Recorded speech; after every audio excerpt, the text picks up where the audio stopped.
ऐकावं ऐका गॅस बंदी. अरे गॅस बंदी झाले तर तुमची ही अवस्था झाली. अरे या शेतकऱ्यांनी शेती नाही पिकवली ना तर आज उपाशी राहायची वेळी. म्हणून तुम्हाला मी परत आठवण करून देते.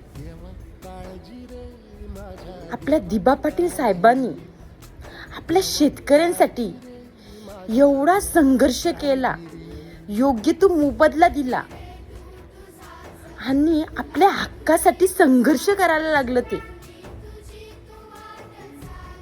अरे शेतकऱ्यावर जाग व्हा जाग. आपल्या दिबा पाटील साहेबांनी आपल्यासाठी काय केलं बघा शेतकऱ्यांसाठी. खरंच तुम्ही जाग व्हा आणि तुम्हाला गरज आहे. आज गॅस बंदी झाली तर ही अवस्था झाली. अरे शेतकऱ्यांनी शेती नाही पिकवली नाही या 5 वर्षांत. उपाशी राहू रे आपण.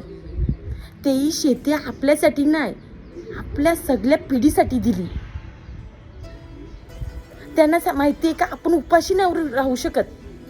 भले कामाला नाही गेलो तरी चालेल, आपण या शेतात राबू आणि खाऊ.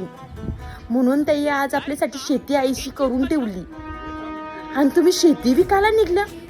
विकून पण झाली, संपलं पैसे पण संपलं बाबा तुमचं. आता तरी जागं व्हा.